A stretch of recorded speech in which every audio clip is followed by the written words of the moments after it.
세상의 모든 일들이 다 계약으로 이루어집니다.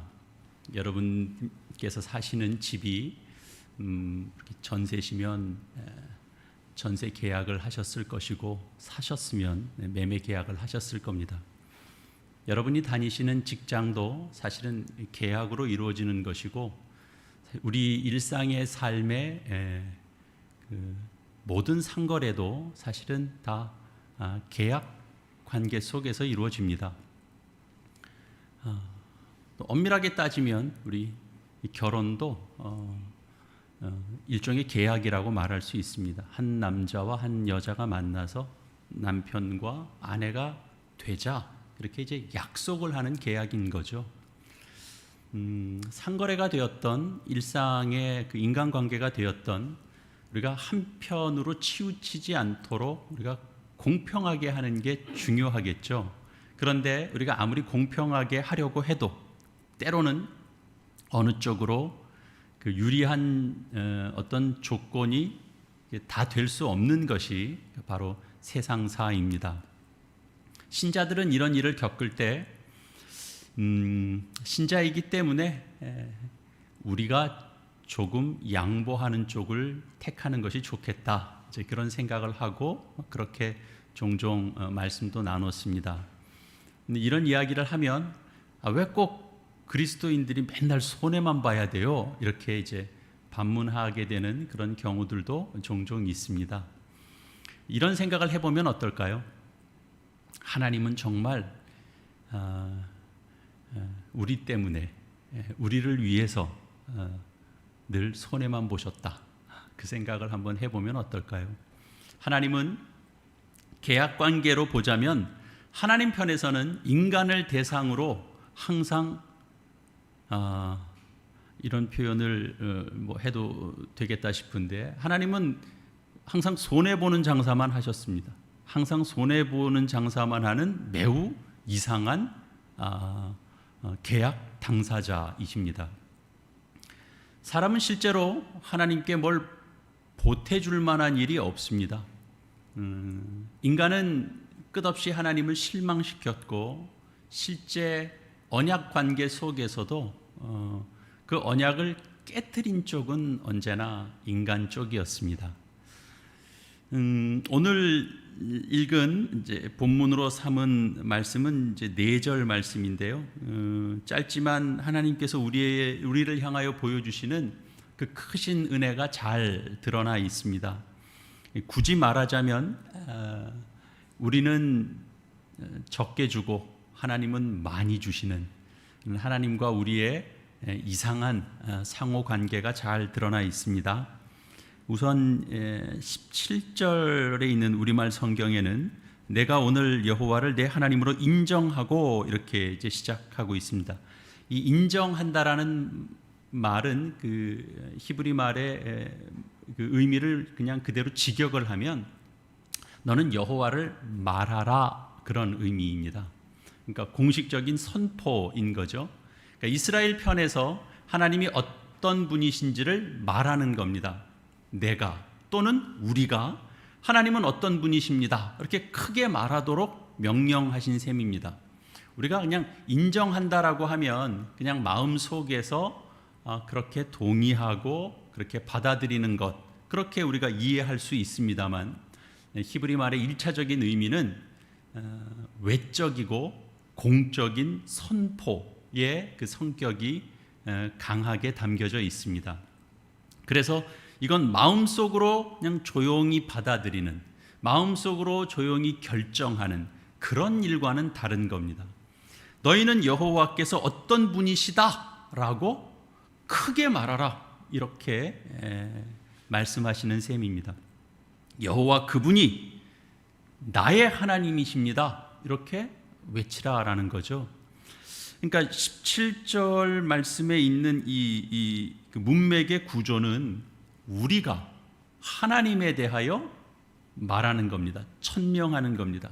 그리고 그 내용은 여호와 하나님이 나의 하나님이 되신다. 그리고 그 도를 행하고 그 명령과 법도를 그 명령을 지키겠습니다 라고 하는 것이 이제 그 천명하는 것 속에 담겨져 있는 또 하나의 내용입니다. 그러니까 우리 편에서 하는 선언입니다. 그리고 나면 18절은 또 17절과 짝을 이루어요. 17절에서 이제 너는 인정하라, 말하라, 하나님을 너의 하나님으로 그렇게 말하라, 인정하라, 그런 내용이었잖아요. 그럼 18절은 이제 하나님이 선언을 하시는 겁니다. 대등한 문장 구조로 18절은 이제 하나님께서 우리에 대하여 말씀하는 겁니다. 여호와께서 내게 말씀하도록 그렇게 하시는데 오늘 너는 그의 소유, 보물과 같은 백성이다, 이렇게 말씀하시는 겁니다. 그러니까 우리말에는 그 강조가 어디에 있는지 조금 두드러지지는 않는데 히브리 말의 그 구문은 매우 심플합니다. 여호와께서 말씀하시게 하라. 오늘 너는 그의 소유, 그의 보물인 백성, 이렇게 이제 말이 딱 끝납니다. 그러니까 하나님은 너희를 내 소유라고 말씀하시고 나의 보물이라고 말씀하는 겁니다. 하나님은 그걸 천명하시는 겁니다. 그러니까 하나님께서 우리를 향하여 하시는 말씀은 대단히 분명한 소유 선언을 하고 있는 거죠. 너는 내 것이다, 나의 백성이다. 그러니까 우리가 하나님에 대하여 여호와 하나님은 나의 하나님이십니다, 이렇게 고백을 했는데 18절에서는 하나님은 우리를 향해서 똑같은 방식으로 그렇게 외치시는 겁니다. 오늘 너는 여호와 나의 소유다. 오늘 너는 나의 보물과 같은 존재다, 이렇게 선언하시는 겁니다. 이것은 그 언약의 두 당사자가 공적인 증인들 앞에서 상대편이 자신에 대하여 어떤 존재인지를 이제 천명하는 셈이 되죠. 그렇습니다. 이것이 하나님과 우리가 서로가 서로를 향하여 외치는 선언입니다. 근데 여러분은 이런 선언의 내용을 들으시면서 여러분 어떤 생각이 드십니까? 전 인류가 우리가 이제 잊지 말아야 할 것은 인간은 그 하나님 앞에서 끊임없이 이제 반역의 역사를 이어왔다라는 사실입니다. 우리는 하나님께서 우리에게 주신 복된 선물을 잃어버렸을 뿐만 아니라 그 주신 선물을 부정하고 그 선물을 은혜를 주시는 하나님을 부정하는 그런 이제 인류 역사를 가지고 있습니다. 하나님을 왕의 자리에서 몰아내기 위한 그런 그 역사만 해도, 성경 역사만 해도 그 만년이 넘는 역사잖아요. 지금도 세계 도처에서는 도대체 누가 우리를 지었단 말이야? 창조주가 어디 있어? 하나님이란 존재가 어디 있어? 그 핏대를 세우는 사람들이 여전히 많습니다. 이것이 인류의 실정입니다. 그런데 그 세상 인류는 다 그렇다 치더라도 하나님께서 특별히 뽑아 선택한 그 이스라엘 백성들의 역사도 끝없는 반역과 또 하나님을 향한 모욕이 있는 그런 역사인데, 그 역사가 어쩌다 한 번씩 일어나는 게 아니라 쉼없이 반복되고 있다는 거죠. 그러나 하나님은 그 가나안 땅의 이스라엘 백성들을 이끌어 가십니다. 그 땅으로 들여보내시기 위하여. 그리고 이제 자기 백성들을 향하여 지금 말씀하는 겁니다. 그 가나안 땅으로, 그 약속의 땅으로 들여보내기 전에 너는 나의 소유다. 광야에서 그렇게 반역한 걸 하나님이 다 잊으셨을까요? 그렇지 않죠. 하나님은 그렇게 말씀합니다. 너는 나의 소유다. 너는 나의 보물이다.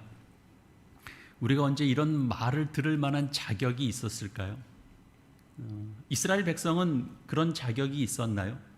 그렇게 하나님 앞에 충성을 다한 삶을 살았나요? 그들은 반역했죠. 거부했죠. 하나님의 뜻을 거스르면서 살았죠. 그러나 하나님은 그들을 향하여, 그리고 오늘날 우리를 향하여 소중한 보배로운 존재라고 말씀해 주십니다. 이 보배로운 백성이라는 말은 사실은 성경에서 하나님께서 이스라엘 백성들을 칭할 때 종종 사용하셨던 단어입니다. 우리가 잘 아는 표현이 출애굽기 19장 5절에 등장하는데요. 제가 읽어드리겠습니다. 세계가 다 내게 속하였나니 너희가 내 말을 잘 듣고 내 언약을 지키면 너희는 모든 민족 중에서 내 소유가 되겠고 라고 말씀하셨어요. 여기 소유입니다. 우리말에 이 소유라고 하면 약간의 이제 오해의 소지가 있을 수 있는데 히브리 말에서 이 세굴라라고 하는 이런 단어는 소유라는 개념과 보물이라는 개념이 이렇게 아주 절묘하게 이렇게 함께 담겨져 있는 그런 표현이 됩니다. 그래서 이 단어가 들어 있을 때, 이 표현이 들어 있을 때 우리말 성경에서도 다 어떻게 번역을 다 했냐 하면 특별한 소유, 보배, 그의 기업 이런 식으로 우리가 번역을 했습니다. 그래서 우리말 무슨 특별한 소유라든지 보배로운 백성이라든지 이렇게 번역되어 있는 표현은 대단히 적절하다 이렇게 느껴집니다. 우리가 이 단어의 의미를 잘 살려서 우리 신약에서 사용한 그런 대목이 있는데요. 디도서 2장 14절 말씀이에요. 우리가 잘 아는 말씀입니다. 그가 우리를 대신하여 자신을 주심은 모든 불법에서 우리를 속량하시고 우리를 깨끗하게 하사 선한 일을 열심히 하는 자기 백성이 되게 하려 하심이니라. 여기에서 등장하는 자기 백성 같은 의미입니다. 내 소유라는 뜻과 보배로운 백성이다라는 뜻이 함께 포함되어 있습니다. 그리고 이제 우리가 가장 신약에서도 유명한 구절이죠. 베드로전서 2장 9절의 말씀. 너희는 택하신 족속이요 왕 같은 제사장이요 거룩한 나라요 그의 소유된 백성이니 이는 너희를 어두운 데서 불러내어 그의 기이한 빛에 들어가게 하신 자의 아름다운 덕을 선전하게 하려 하심이라. 이때도 그의 소유된 백성이라라는 표현이 바로 이 구약의 말씀에서 비롯된 그런 의미가 신약에서도 제대로 반영된 그런 이제 표현이 됩니다. 하나님은 바로 자기 백성들을 향하여 오늘날 우리들을 향하여 너는 나의 보물이라 이렇게 말씀해 주십니다. 특별하게 선언하시는 겁니다. 결코 대등할 수 없는 그분께서 대등한 자리에 같이 서 주시고 대등한 계약을 맺어 주십니다. 말도 안 되는 계약입니다. 그런데 이 정도로 끝나지 않습니다. 하나님은 또 그렇게 선언하시고 내가 그렇게 선언한 내용이 도대체 무슨 의미인 줄을 아냐라고 우리들에게 이스라엘 백성들에게 그 맺은 이 계약의 의미, 그 언약에 담긴 뜻을 설명해 주십니다. 깨달아 알아 먹을 때까지 설명해 주십니다. 오늘 본문은 사실 이제 신명기 이제 12장에서부터 이렇게 사실은 연결된 내용이에요. 신명기 12장 1절에 사실은 이렇게 시작했었어요.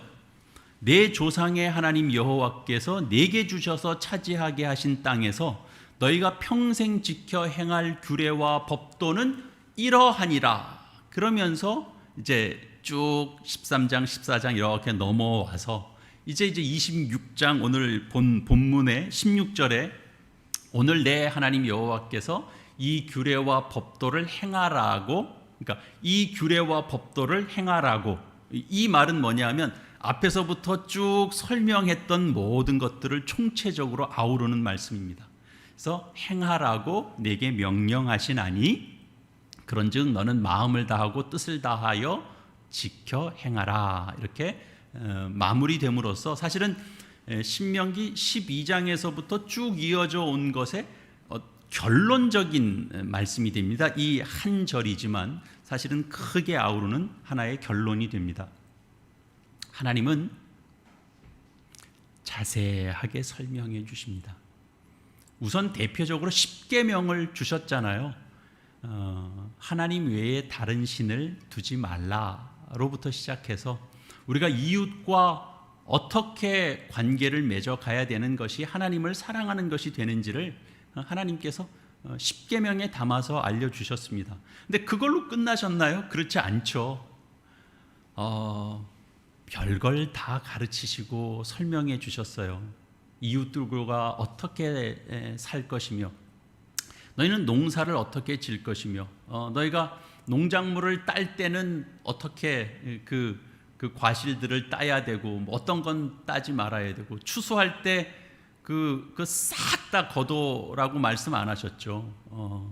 남겨둘 걸 또 남겨두라고도 말씀하셨습니다. 이웃들을 위해서. 사람을 해할 수 있습니다. 해하지 말아야 되는데 해할 수 있습니다. 그러나 그게 고의에 의하여 생긴 일이 아니라면, 그러면 너희 공동체 안에서는 이 일을 어떻게 해결해야 되는지 자세하게 설명해 주셨습니다. 세밀하게 설명해 주셨습니다. 거기에 하나님의 뜻이 담겨져 있다고 가르쳐 주셨습니다. 그런 것이 참 놀랍습니다. 이게 왜 놀라운 일이냐 하면, 우리는 하나님의 높으심과 그의 명령을 받는 차원에서 보면 하나님은 지극히 높으신 분입니다. 그래서 그분이 피조물인 존재에게 명령하셨습니다. 그럼 그냥 수족 관계로 끝나는 거 아니에요? 그러나 기독교는 그렇게 설명하지 않는 거예요. 기독교 신앙의 가장 특징은 뭐냐 하면 하나님께서 계시하셨다라는 거거든요. 사람들이 만든 종교는 이런 내용이 없습니다. 사람들이 만든 종교는 다 어떤 극에 달하는 지점에, 그러니까 도를 이루는 지점에 이르게 하는 게 핵심입니다. 그러니까 생각하는 어떤 인간의 성품이 있겠죠. 쉽게 흥분하는 사람이 흥분하지 않게 마음의 평정을 이룬다든지, 죄를 짓고 싶은 사람이 죄에 대하여 어떻게 이렇게 제어력을 갖는 어떤 성품을 만든다든지, 이런 걸 스스로 도를 찾아가는 겁니다. 그래서 해탈하는 경지에 이르는 걸 목표로 하죠. 그런 과정에서 인간들이 어떤 종교를 내가 선택할 것인가, 이런 선택하면서 삽니다. 인간의 몫으로 남겨줍니다. 일반적으로 다른 종교들은 그래서 섬길 대상으로서의 신은 사실은 없는 겁니다. 어떤 개념은 있죠. 어떤 법칙은 있죠. 그러니까 그걸 누군가가 깨우쳐야 되는 겁니다. 그런 몫이 개개인들에게 맡겨져 있는 거죠. 그리고 그걸 그 사람이 본인이 직접 해야 되는 겁니다. 누군가에게 도움을 요청하는 차원이 별로 없습니다. 그가 하는 겁니다. 주문 같은 게 대표적이잖아요. 주문은 누구에게 무슨 내용을 담아서 비는지가 사실 명확하지가 않습니다. 주문의 내용이 어떤 내용이다라는 게 사실 잘 모릅니다. 어떤 주문이 있을 수 있겠죠. 글쎄, 하여튼 다양한 뭐가 있겠죠. 열려라 참깨부터 시작해서. 네. 근데 그 주문을 외우면 결과가 있을 것을 그냥 기대하는 겁니다. 그 주문이 왜 이 주문이 이런 결과가 나왔는지도 모릅니다. 그 결과가 나오면 이 주문이 효과가 있는 것이고, 결과가 안 나오면 이 주문은 효과가 없는 것입니다. 그렇게만 이해합니다. 근데 우리 기독교 신앙에서의 기도는 어떻죠? 기도는 전혀 다르죠. 기도는 주문이 아니잖아요. 그래서 예수님도 내가 중언부언하지 말라 그러죠. 같은 말 계속 반복하지 말라 그러는 거예요. 너희 생각을 담아라, 그렇게 말씀하시면서 예수님께서 기도는 이렇게 하는 것이다 라고 주님께서 가르쳐 주신 기도에도 보면 그것이 고백과 찬양과 가장 필요한 간구와 내가 돌려드릴 영광과 이런 것들이 다 담겨져 있죠. 기도 속에는 생각이 담겨지는 겁니다. 그래서 때로는 기도에는요, 조건이 제시되기도 해요. 기도 속에 어떤 요청을 담기도 하고, 그리고 그 요청을 담을 때 그냥 하나님 이 일이 급합니다로 그냥 끝나지 않고 하나님 왜 이 일이 급하냐면요, 하나님 왜 이 일이 이렇게 중요하냐면요, 그리고 마음을 담습니다. 우리 김태우 집사님 오늘 기도한 것처럼 마음을 담습니다. 이게 너무 절절해서. 그리고 이거 들어주셔야 되는 겁니다. 하나님 이쪽 보세요, 이쪽. 하나님, 그런 게 기도 속에 담길 수 있다라고 성경은 우리에게 가르쳐 주는 겁니다. 기도는 듣는 대상이 있습니다. 하나님 아시잖아요. 이대로 가면 안 된다는 거 아시잖아요. 주님, 지금 요청드리는 거는요, 저만 잘 되자고 하는 게 아니에요. 나도 좋고 하나님도 좋은 거예요. 나도 좋고 교회도 좋은 거예요. 이런 걸 기도 속에 담아요. 나름 다 이유가 있는 타당성. 그게 하나님 보시기에 너 정말 맞는 이야기 하고 있구나 라고 받아들이실지, 아니면 하나님이 생각하시는 건 좀 다를 수 있겠습니다만, 어쨌든 그걸 다 떠나서 그렇게 기도할 수 있다라는 거예요. 왜요? 기독교에서 기도는 듣는 대상이 있거든요. 인격을 가지신 분을 향하여 내가 기도하는 것이거든요. 그래서 주문이 아닌 겁니다. 그래서 기독교를 대표하는 첫 번째 특징을 우리가 계시라고 할 때, 그냥 우리는 보통 계시, 하나님이 자신을 드러내 주셨지 라는 정도로만 끝내지 마시고, 그 말씀을 이해하려고 할 때 하나님이 자신을 드러내 주셨다라는 건 도대체 뭘 의미하냐면, 우리를 어떤 사람으로 대접해 주고 있는지를 함께 묶어서 이해해야 된다는 거예요. 하나님은 우리를 그렇게 취급하고 계신 거예요. 하나님은 우리를 기계적인 대상으로 여기지 않습니다. 무생물과 같이 쉽게 뭐 하나 까딱하는 걸로 조정할 수 있는 대상으로 바라보지 않습니다. 조작할 수 있는 대상으로 보지 않습니다. 하나님은 그냥 하나님 자신을 드러내십니다. 나는 거룩한 자다. 나는 스스로 있는 자다. 나는 진노를 바라는 자다. 나는 너희를 사랑하고 은혜 베풀기를 기뻐하는 자다. 그렇게 말씀하세요. 그래서 내 말에 순종을 하면 내가 너에게 복을 주고, 그것이 대대에 이르게 하고, 너희가 내 말을 듣지 않고 거부하고 진노를 일으키면 내가 너의 그 죄를 내가 묻겠다라고 얘기하는 겁니다. 그건 인격을 가진 자가 할 수 있는 겁니다. 그래서 우리는 이런 사실에 우리는 놀랄 수 있어야 됩니다.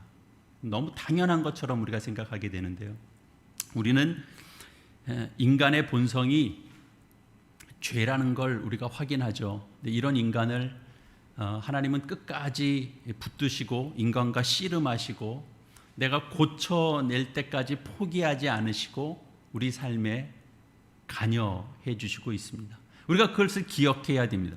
하나님은 우리를 하나님의 형상대로 만드셨고, 그리고 인격적으로 대접하시면서 우리를 사랑의 대상으로 삼으십니다.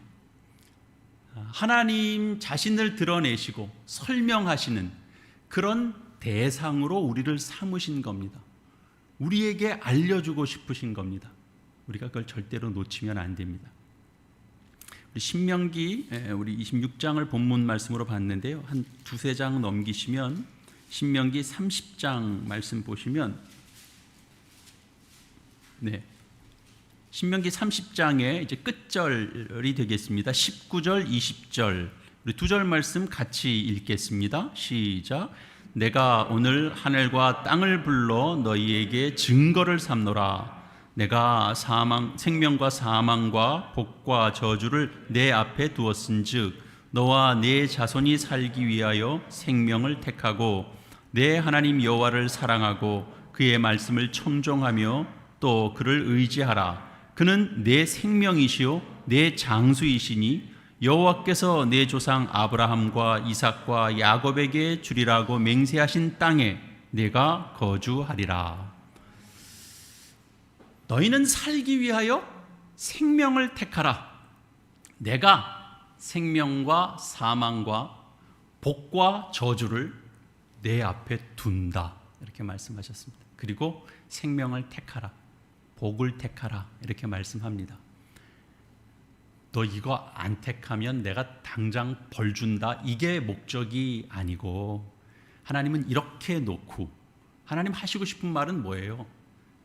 이리로는 가지 말아라, 그렇게 말씀하시는 거죠. 우리에게 설명하시고 이해시키고 납득시키려고 오늘도 애쓰시는 하나님이십니다. 우리의 믿음이 하나님의 명령을 받는다는 것이 결국은 어떤 전제들을 깔고 있는지를 모르면 그냥 이런 명령들은 그냥 다 그냥 이렇게 그냥 통지서 확 날라오듯이 명령서 한 장 휙 던지는 것처럼 우리가 받게 됩니다. 말씀을 들으면 복 받고 안 들으면 벌 받는다, 벌 받아 죽는다, 이런 거 간단한 문제가 아니고요. 우리 하나님 말씀을 들어라, 들을 때까지 내가 너를 붙잡는다, 너와 내가 씨름하겠다, 내가 끝까지 안 들으면 내가 매를 들어서라도 내가 너를 붙잡아 오겠다. 하나님께서 그렇게 의지를 우리에게 보여주시는 거라고요. 그러면 다시 우리 본문 말씀으로 돌아가겠습니다. 26장에 처음 읽었던 16절 말씀이죠.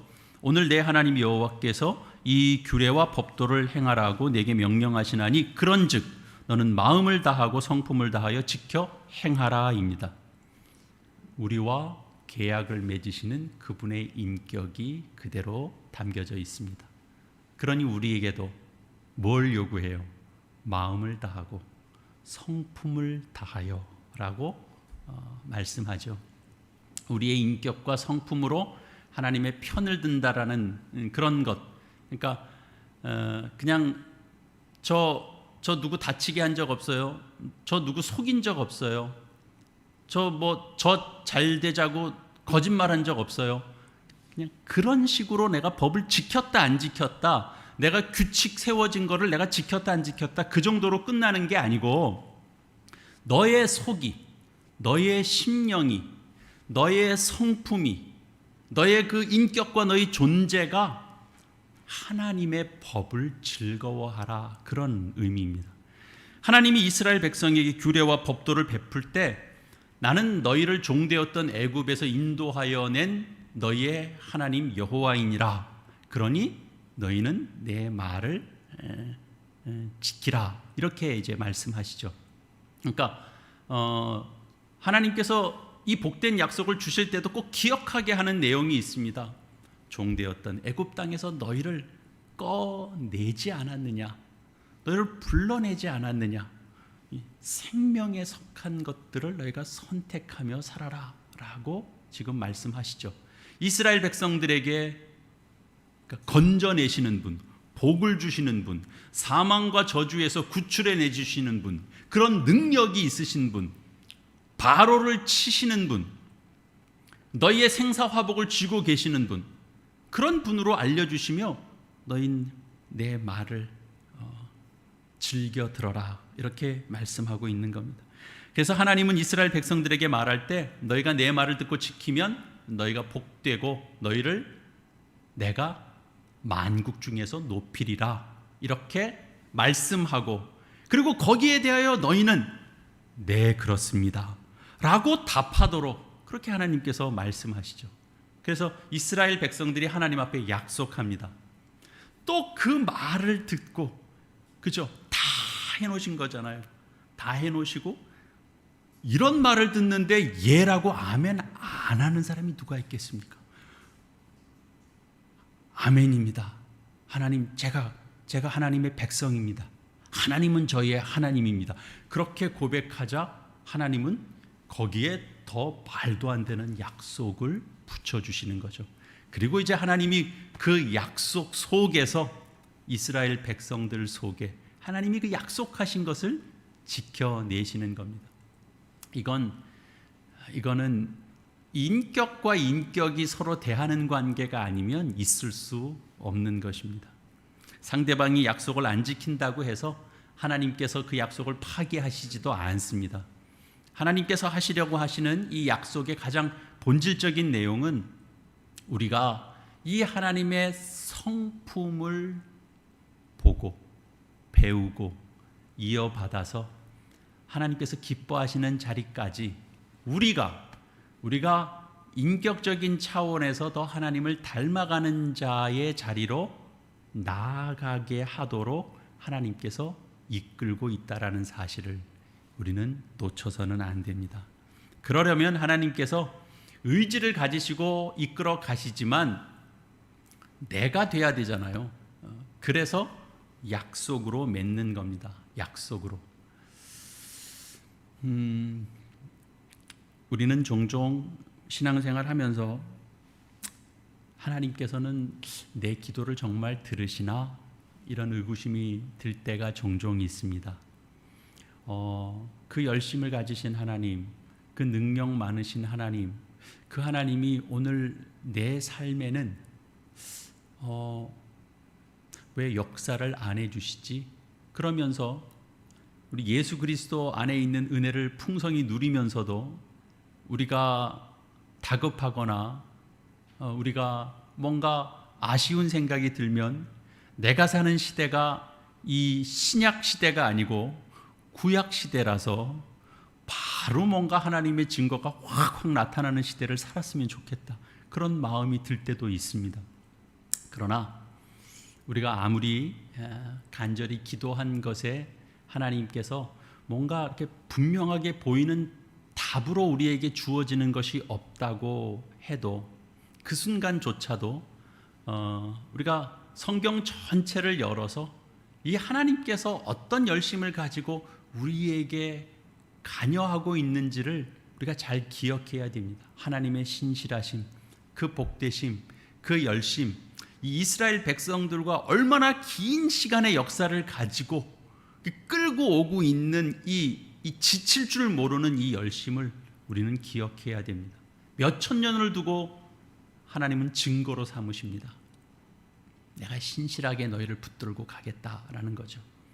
40년 광야 생활을 지키시고 그리고 가나안 땅으로 들여보내시고 그리고 그들을 지키시고 그러나 그들이 그 복을 다 잃어버리고 다른 이방신을 섬기고 성전이 오염되고 회파될 때는 그냥 하나님께서 포로 기간도 갖게 하시죠.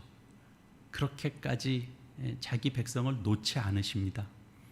그리고 결국 예수 그리스도를 보내주시고 그 아들이 죽기까지 구원의 길을 여시고 그리고 지금 우리에게까지 선교사가 찾아오고 순교하는 이들이 생기고 그 속에서 교회가 세워지고 그 교회의 그 구원 나팔 소리에 우리가 구원 얻는 일들이 있어서 지금까지 이어오고 있습니다.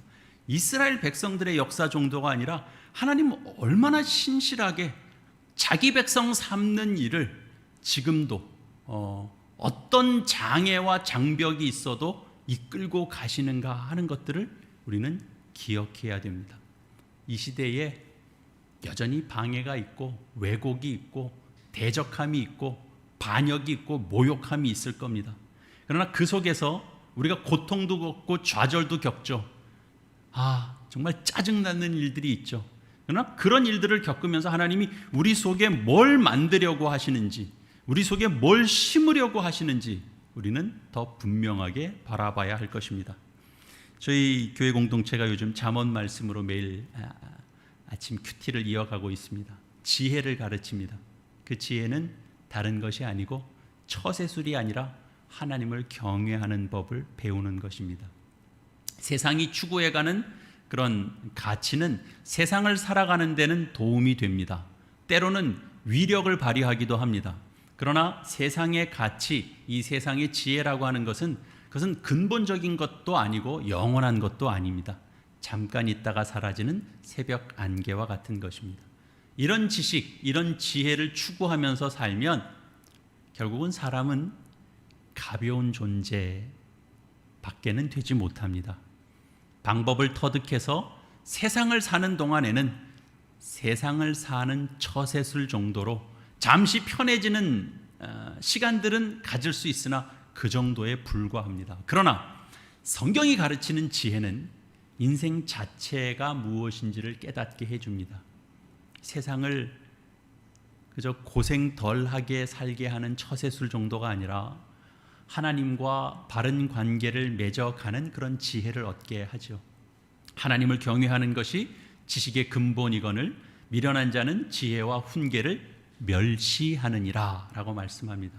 주께서 설명하시고 가르치시고 그리고 우리를 향하여 다구치시는 말씀들을 즐겨 듣고, 하나님은 뭐라고 훈계를 하시는데 그 말씀을 감사히 받고 그것을 행하는 연습을 하는 사람은 복된 사람입니다.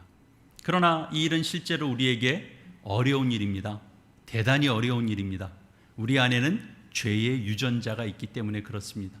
우리가 신앙생활을 이쯤 해오면 우리 집사님, 장로님, 권사님 이만큼 신앙생활 해오면 우리가 분명히 아는 게 하나 있습니다. 크게 감동받았다고 사람이 확 변하지 않습니다. 우리가 눈물을 펑펑 흘렸다고 쉽게 달라지지 않습니다. 김연아 선수가 그 트리플 점프를 시합에서 경기에 나가서 딱 한 번 있는 기회에 넘어지지 않고 착지를 제대로 하기 위하여 한 3,000번쯤 엉덩방아를 쪘다는 거 아니에요? 그런 겁니다. 야구 선수들 그 훌륭한 그 명예의 전당에 들어가는 그 대단한 선수들은 대체적으로 타율이 한 3할쯤 되는 선수들입니다. 근데 여러분 생각보다 좀 낮지 않습니까? 그게 명예의 전당에 들어갈 만한 그 역사에 남을 명선수면 한 5할쯤은 좀 안타를 치는 선수여야 말이 좀 될 것 같지 않아요?